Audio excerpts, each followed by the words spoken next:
So you're going to hear an audio tape of Grandma Iole Martinat Banker, and I'm going to show you photos of the family. And here we go. Let's see.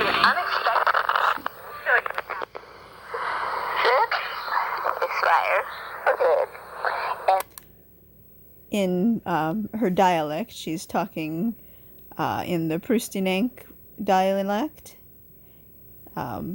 And she said the word for fire is fuk, and It's fire. a second.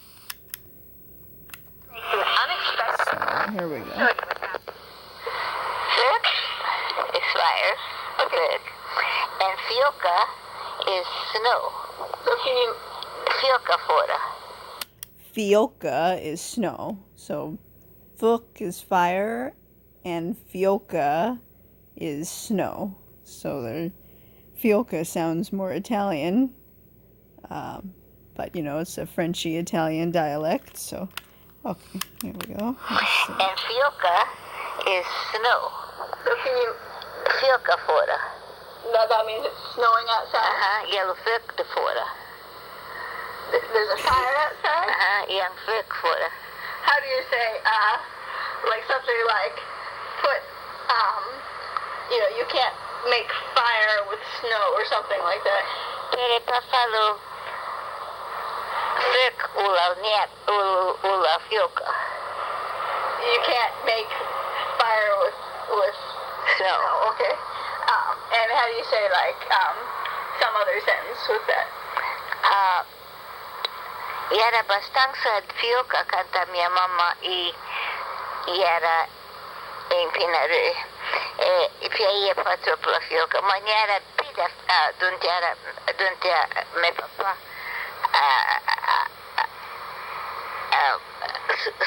Suaca, porque ela era pouco alta. Ela era pouco alta sulla montanha. Invece minha mama era so there was level high. There was more snow at your dad's house. Yeah, perché era pouco alta. Fioka. Yeah, Peter Fioka. That probably parade. No, I was gonna say. Wait a second. Let's see what she said. I know she was trying to say there was more snow where her dad lived because it was higher up in the mountains compared to where her mom lived. There was. Let's see. Suaca. Ka was house. Era bastante fioka kanta minha mama era em Pinaru. E pia patro pela fioka. I guess it snowed a lot, or there was a lot of snow in Pinerolo when her mom lived there, and her mom didn't like the snow too well.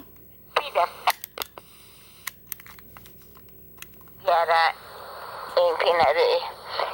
E pia patro pela fioka. Mas era pida duntia me papa.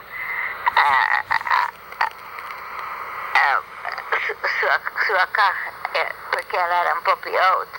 Ela era pouco alta sulla montanha. Invece minha mama era there was level high. There was more snow at your dad's house. Yeah, perché era pouco alta. Fioka. Yeah, Peter Fioka. That probably.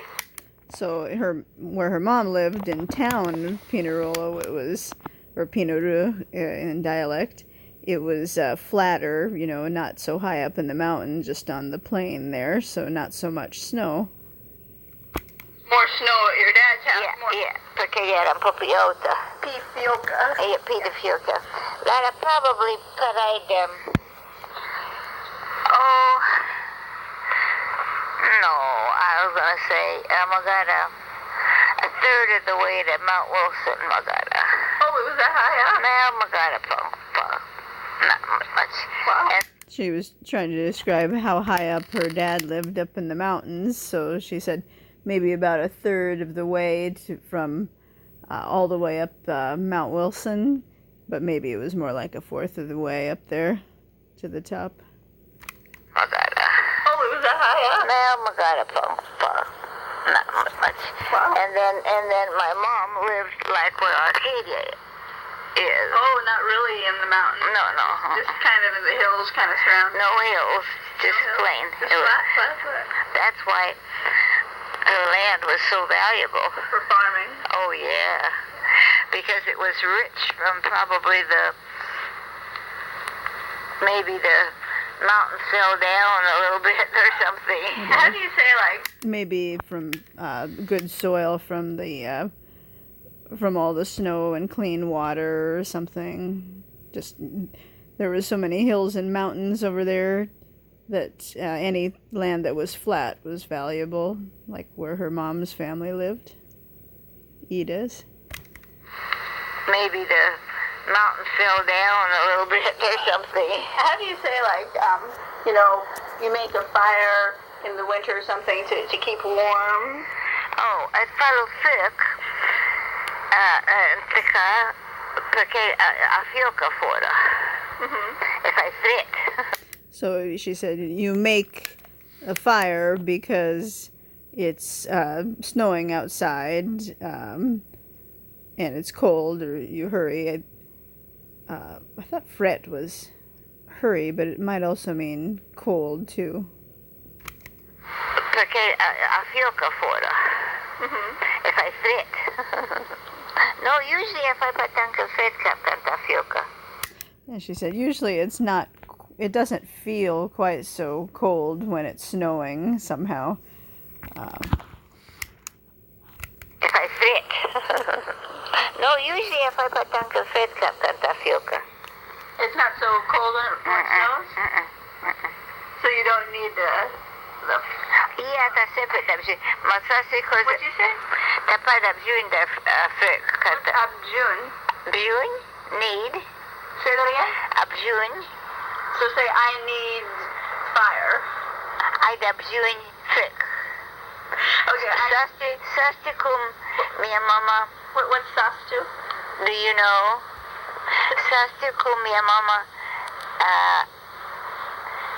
In the coat, ding van, dun tindava. Do I know what your mom did when it was cold? To stay warm? Lanei canta. Having finit min job. Yeah, at night when she would eaten. Canta having finit because having put no fireplace, having put fök, having put a furnace, having put niente. Yeah, there wasn't anything. No. No heater. Sasti kuminding coat. Say that again? Sasti dun tindao canta. Lanei canta ding van. Do you know where my mom went when it was cold? No, canta ding van. In winter.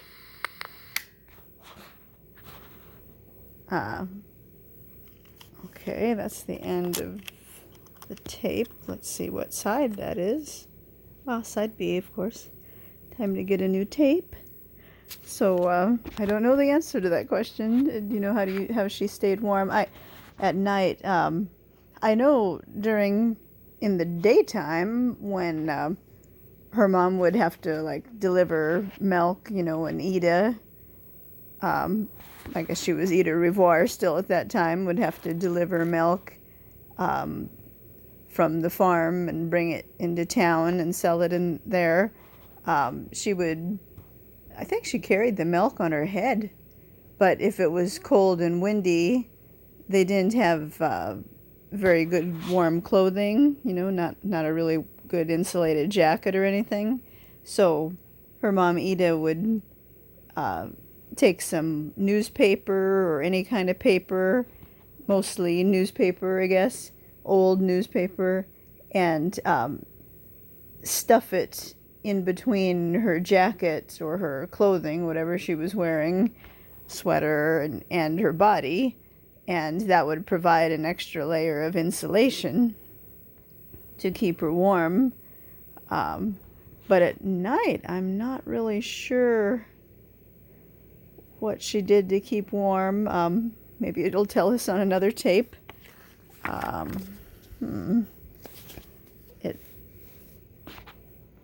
guess I want to say maybe something with like a hot water bottle or something, but Uh, yeah, we'll have to see. I love this picture of Grandma. It's really great. Such a nice smile. Her arms were a little bit flabby, you know, but she didn't look, you know, she looked just really good. This photo says 2021. It's just when I had it printed. She died on October 23rd, 2020. Not from COVID, though.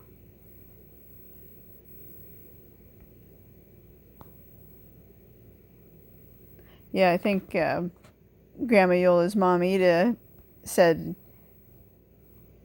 when she came to New York, it felt colder in New York than it did in Italy.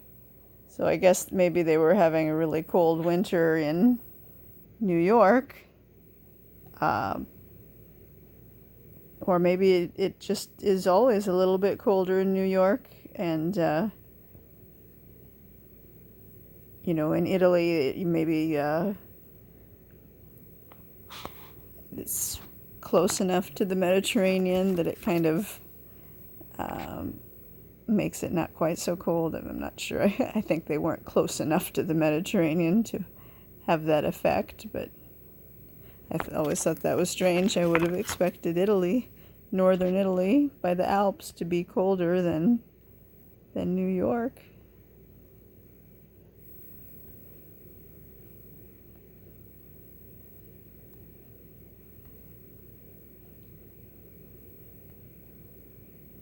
I wonder how long she had, like, pre-diabetes, and then I wonder how long she had, like, pre-diabetes, like, just, maybe she had that, who knows, for decades of being, you know, a little bit close to pre-diabetes, but not quite there.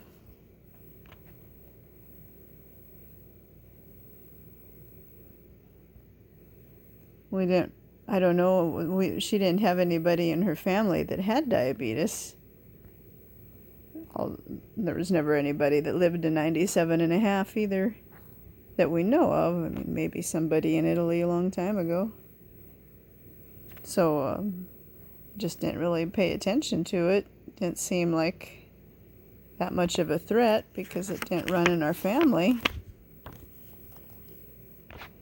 And when they first told me that she had pre-diabetes, I thought I should have talked to them and asked them more about it, but I just thought, oh, okay, so maybe someday she'll get diabetes and it'll be our problem, but, you know, we don't have to really worry about that. I've heard it can take 10 years sometimes to go from pre-diabetes to diabetes, but not in Grandma's case. As far as I know, it went really quick from the time that they told me she had pre-diabetes until they said, no, it's really not pre-diabetes anymore. It's full-blown diabetes. So she loved those little ducks. I would open the sunroof or moonroof, whatever they call it. We had a big one in the van there. And I would throw the duck food, you know, it was duck food for mallards.